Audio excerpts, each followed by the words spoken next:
खुंगा ब्रैजिकोटी जौखांद आनसलिक माइनाव मेला फालिथाया सानब्रैनि बायदि मेहेरगोनां हाबाफारिनि गेजेरजों जागायबाय। बाक्सा जिल्लानि बेन्दोंआव थानाय माइनाव मेला फोथाराव जौखांद आनसलिक माइनाव मेला फालिथाया देग्लाय बोसोराव खुंगा ब्रैजिकोटीखौ सानब्रैनि बायदि मेहेरगोनां हाबाफारिनि गेजेरजों जागायबाय। गिबि साननि हाबाफारि बायदि दिनै गाहाय सायनासालियाव हाबलांनाय नंलानि गेटखौ बेखेवनानै होयो समाज सिबियारि हरकुमार मेटिया आरो मन्दिरनि दरखंखौ बेखेवनानै होयो 25 नं बागानपारा बियाबनि बारग' एमसिएलए पलेन्द्र बसुमतारिया। 22 नभेम्बरनिफ्राय फैगौ 29 नभेम्बरसिम सानब्रैनि बायदि मेहेरगोनां हाबाफारिनि गेजेरजों खुंफुंजानो गोनां बे फालिथायाव हाबाफारि बायदि हारिमु दिन्थिफुंनाय, खेराइ मोसानाय, केसेटजों बादायलायनाय मोसानाय, सावथुन दिन्थिफुंनाय। जोबथा सानखालि हारिमु मोनाबिलियाव मेथाइ रोजाबफैगोन जाखांफुनाय मेथाइ रोजाबगिरि फुंबिलि बसुमतारी आरो गुलशन गयारी बिथांमोना।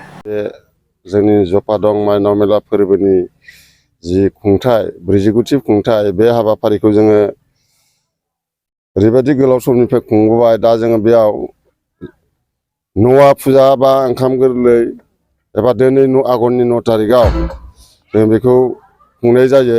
बेयाव जों मा होयो सुंद'यै आं बेखिनिखौ बुंनो नागिरदों जे माइ गोरलैखौ जों गिबियाव हरखाबै मोना, बेखौ जों गिबियाव माइसा हिसाबै खोथिया फोग्रोयो।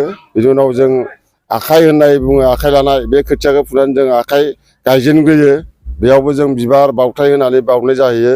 बिनि उनाव जिदिना हानानै लायगोन माइआ मोनबाय बेयावबो जोङो गय फाथै बिबार जरा होनानै फुजिनानै लाबोयो। लाबोनायनि उनाव बेखौ फोराननानै जोङो माइरं बानायनानै गिबि बिथांमोननो जों अन देनानै माइरं होनानै सब बाथौ राजानोबो बावबाय, आइ माइनाव बावबाय, बिमा सरासति बिनोबो बावबाय। बिनिफ्राय बाथौ राजानि जिखिनि साहा थानाय मोदायसाफोर दङ बिथांमोननोबो जों एसेसो बावनायनि उनावसो जों मनुष्य हिसाबै बा मानसि माहारि हिसाबै बेखौ जों अन्नखौ जानाय जायो आरोखि।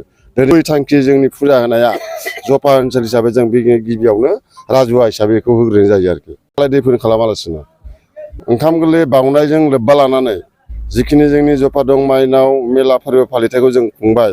बे खुंनायाव जोङो सानब्रैनि हाबाफारि लानानै खुंनाय जादों। बे सानब्रैयाव जोङो ओरैनो बे माइनावजों बावनायजों लोगोसे मोनसे रंजानाय लाबोनो थाखाय गामिनि मानसिखौ रंजाहोनो थाखाय जोङो ओरैनो खुला सिनेमा लाबोबाय, डेन्स कम्पिटिसनबो होदों गथ'फोरनि इयुन जोलैनि मोजांनि थाखाय। बिनि उनाव जोंनि जिखिनि जायगानि ओरैनो बोराय बुरै इन्टारेस्ट जाना थानाय 6-7 माह खस्थ' खालामनानै जिखिनि देहा खस्थ'खौ बावगारहोनो बा रंजाहोनो थाखाय जोङो खायसे बोराय बुरैफोरनि मोसानायबो जों लानाय जादों। नोंथांमोना जों प्रग्रामखौ होखानाय जादों। बे प्रग्राम मथे जों एबार बोसोराव बेखिनिखौ मावनो थांखि लानाय जादों आरोखि।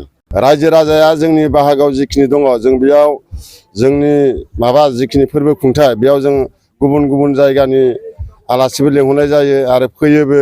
बेबायदिनो जोंनि लकेल रायजो हिसाबै आरो गुबुन जोंनि जिखिनि आसार नियम बेखौ जेन बयबो गासै बर' जाथियानो बा हिन्दु मानसियानो बेखौ जेन फालिलायनो हायो, एसे नियम निथिया थागद जायो होननानै आं बर' समाज हिसाबै बेखिनिखौ बुंनाय जायो आरो।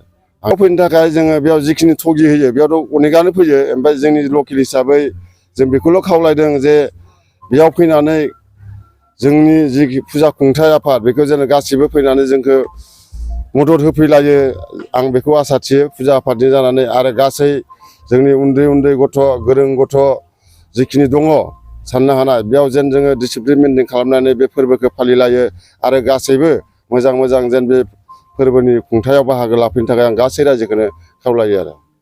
बाजाज कम्पानिनि बाइक सालायनो मोजां मोनग्राफोरनि थाखाय गोजोनथाव खौरां। बेसेन नाङाजासे 5 लिटार पेट्रल, 2 हेलमेट, सीट कभार, 12 टाइम्स वाशिं कुपन मोननो हागोन।